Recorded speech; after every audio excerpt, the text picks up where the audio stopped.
Njombe Net Event 2026.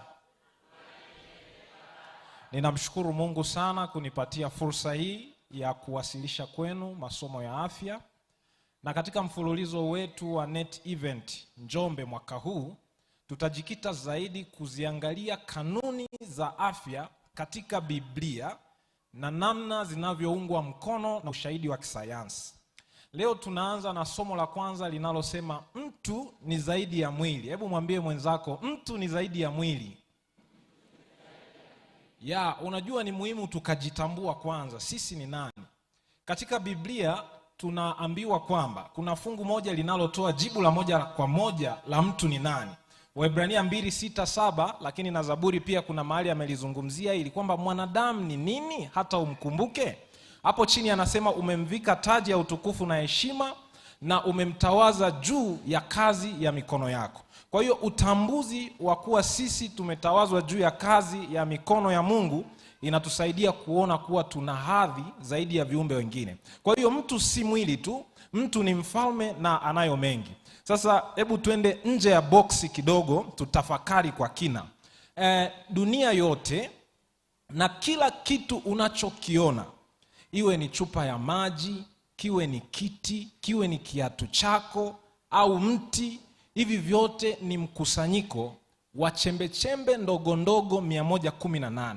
Zinaweza zikatokea zikiwa 2 ama zikiwa 3 ama zikiwa 4 kwa mchanganyiko mbalimbali. 92 zinapatikana katika mazingira ya asili, lakini 26 zimetengenezwa maabara na zinaleta jumla ya hizo chembechembe 118. Sasa jambo la ajabu ni kwamba wanasayansi walipotafiti kuangalia muundo wa hizi chembechembe ndogo ndogo ambazo ndizo msingi wa kila kitu unachokiona duniani, waliona chembechembe hizi zimegawanyika katika makundi 7 tu na hakuna zaidi ya hilo.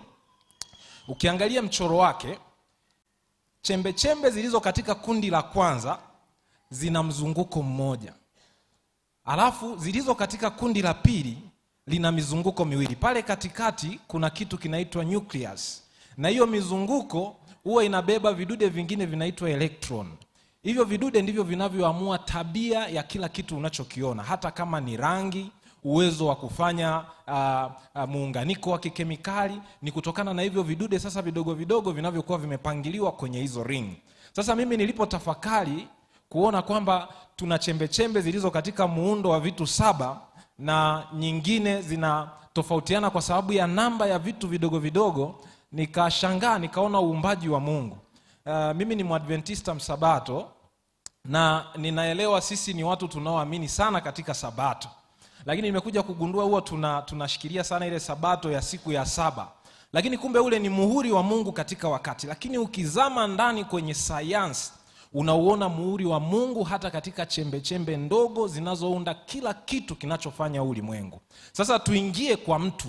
Mtu ameundwa na chembechembe hizo 25 tu. Kati ya chembechembe hizo 118, mwili wa mtu unazo chembechembe 25. 11 ndizo chembechembe ambazo zinachukua sehemu kubwa zaidi, lakini zile nyingine 14 zinazosalia, hizi ni ndogo ndogo, zinapatikana katika kiwango kidogo sana kwenye mwili wa mtu. Na sasa hizi chembechembe zinapatikana wapi? Hizi chembechembe zote zinapatikana ardhini. Bwana Yesu asifiwe. Hizi chembechembe zote zinapatikana ardhini. Sasa kinachotokea ni nini? Miti ndivyo viwanda ambavyo vinatengeneza matofali yanayotokana na mkusanyiko wa chembechembe ndogo ili ziweze kutumika kujenga mwili wa mwanadamu.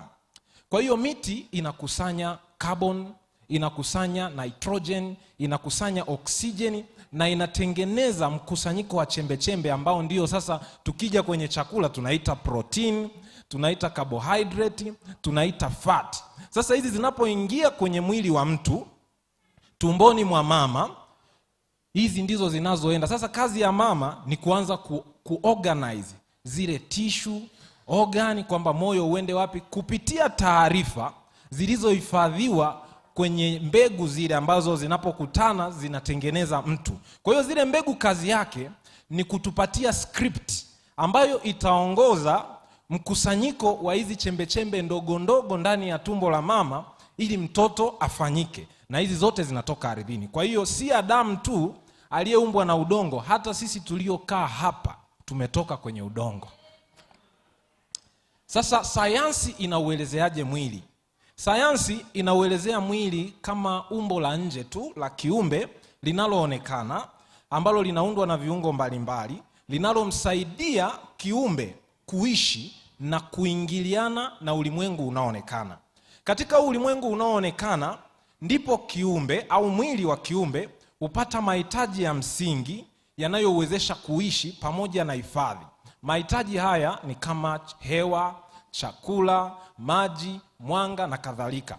Kwa mujibu wa sayansi, ukosefu wa mahitaji haya hupelekea mwili kufa, na mwili unapokufa uhai wa mwanadamu hukoma. Sasa hebu jiulize wewe mwenyewe, ikiwa haya mahitaji ndiyo pekee yanayoweza kutegemeza uhai wa mwanadamu, kwa nini watu wanakufa wakati kuna mitungi ya oksijeni mingi hospitali? Kwa nini watu wanakufa wakati chakula kipo tele? Kumbe tunakuja kujua kwamba tunahitaji majibu kutoka chanzo cha daraja la juu kuliko sayansi ya mwanadamu. Na hapa ndipo tunaingia kwenye Biblia, ambapo Biblia inatuambia kwamba maisha ni zaidi ya chakula na mwili ni zaidi ya mavazi. Bwana Yesu asifiwe.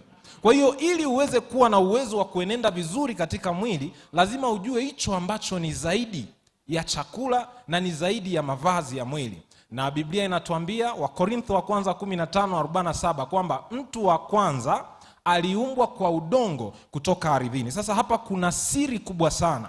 Kati ya nadharia zote zinazoendelezea chimbuko la mwanadamu, hakuna nadharia hata moja ambayo ina ushahidi wa kujitosheleza kisayansi isipokuwa nadharia ya kwamba mtu aliumbwa kwa udongo.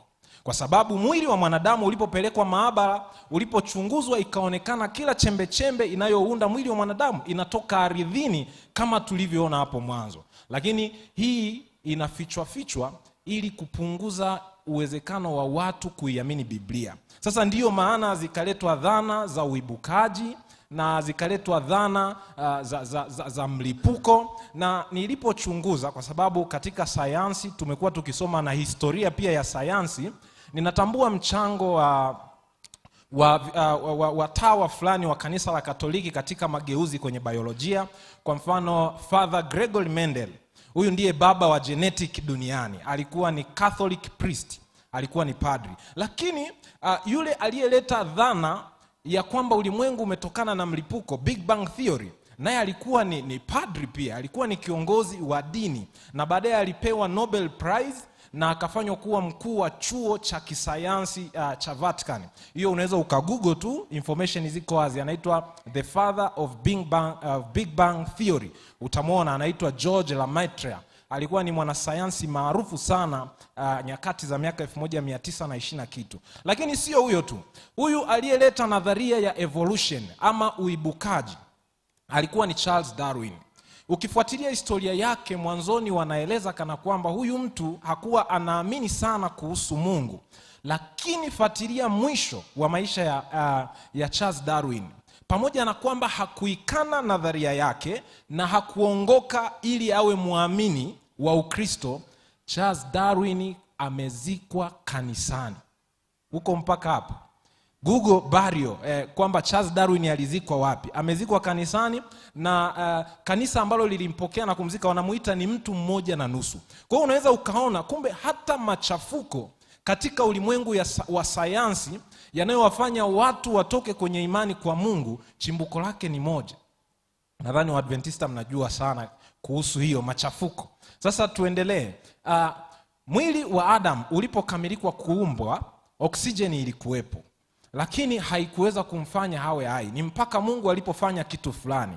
Mungu alipulizia pumzi ambayo ilimpa uzima. Sasa Biblia inatofautisha pumzi na uzima, na inatuelezea hapo kwamba Mungu aliyeufanya ulimwengu na vitu vyote katika Matendo 17, yeye kwa kuwa ni Bwana wa mbingu na nchi, kwa kuwa yeye ni Bwana wa mbingu na nchi, hakai katika hekalu zilizojengwa kwa mikono, wala hatumikiwi kwa mikono ya wanadamu kana kwamba anahitaji kitu chochote, kwa maana ndiye anayewapa wote uzima na pumzi na vitu vyote. Kwa hiyo huu ndio msingi wa kanuni zote za afya, kwamba chakula hakitoshi, mazoezi hayatoshi, lakini tukianza kutambua kwamba sisi tunatoka kwa Mungu na tumeumbwa na Mungu, hiyo inatusaidia. Tunapofanya mazoezi tutafanya kwa utukufu wa Mungu, tunapokula chakula tutakula kwa utukufu wa Mungu. Sasa hapa napo nikapata swali lingine, kama Mungu hakai katika hekalu zilizojengwa kwa mikono ya watu, yeye anakaa katika hekalu gani?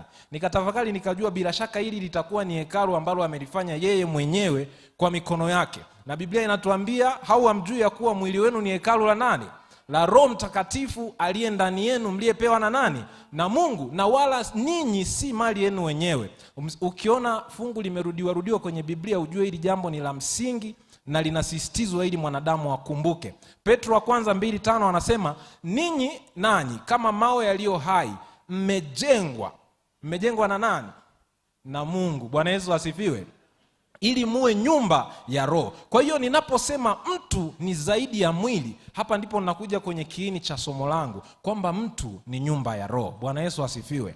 Kwa hiyo sharti upatane na Roho Mtakatifu ili uweze. Kanuni ya kwanza ni kumtambua Mungu kama mmiliki wetu na ni kumtegemea Mungu kwa kila tunachokifanya. Hata mtu ni mali ya Mungu, ndivyo vinavyotu uzima kama chakula, kama maji, na hewa safi katika ukamilifu bila kupatana na Mungu na neno lake. Kwa hiyo ili ufanikiwe na kuwa na afya yako, kinachofanyika katika mwili, kila sharti kipatane na kanuni tunazofanya. Roho katika afya zetu la juu kuliko mwili, na ndio inayotawala mwili na kuupa uzima. Yesu mwenyewe alisema roho ndio itiayo uzima, mwili haufanye nini? Haufai kitu. Na tunaambiwa mpenzi, na kuomba ufanikiwe katika mambo yote na kuwa na afya yako kama roho yako ifanya nini? Maana yake huwezi kuwa na afya, yaani afya yako itafanana na roho yako. Kwa hiyo kama ni kuwa na afya kama roho inavyofanikiwa, maana yake roho ikifanikiwa ndivyo unakuwa na nini? Kwa hiyo kanuni ya kwanza ni kumtambua Mungu kama mmiliki wetu na ni kumtegemea Mungu kwa kila tunachokifanya. Hata vile tunavyodhani ndivyo vinavyotupatia uzima, kama chakula, kama maji, kama hewa safi na kama mazoezi.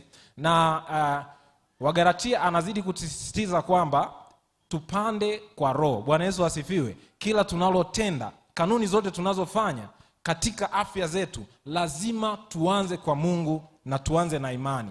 Huko zamani sayansi ilikuwa inakataa sana mambo ya kiroho na uwepo wa Mungu, na ndio maana tafsiri ya Shirika la Afya Duniani kuhusu afya inasema kwamba afya ni ulinganifu wa kimwili, kiakili na kijamii. Lakini tafiti nyingi zilizofuata zilionyesha kuna athari za kiafya zinazotokana na hali ya kiroho ya mtu, na ndipo jarida la Medical News Today likachapisha kwamba afya ya kiroho pia ni msingi wa kumfanya mtu aweze kuwa na ustawi mzuri katika afya yake. Kwa hiyo mimi nakwambia afya ni ukamilifu kiroho kwanza, ndipo itakuja kimwili, itakuja kiakili na itakuja kijamii.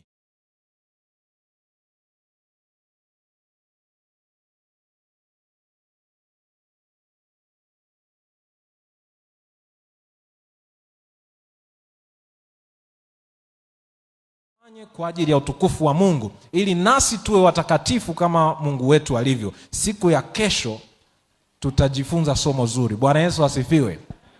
Kwa sababu leo tumetambua mtu ni zaidi ya mwili, mtu ni mali ya Mungu, alitawazwa juu ya kazi zote za Mungu, na mtu ni mfalme.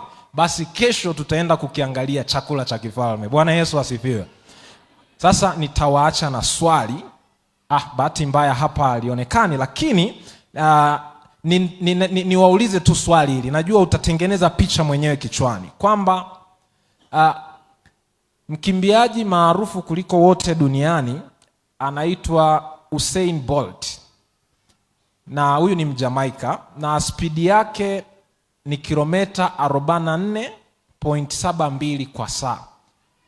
Lakini cheetah ndiye mnyama mwenye kasi zaidi duniani. Yeye anakimbia umbali wa kilomita 110 mpaka 120 kwa saa, na anaweza akaongeza spidi yake kutoka 0 mpaka 60 ndani ya sekunde 3. Sasa ninataka niulize, kati ya hawa wawili, huyu mkimbiaji na huyu chita, nani mwenye kasi zaidi? Usikose kesho, tutapata jibu nani ana kasi zaidi. Mungu awabariki sana.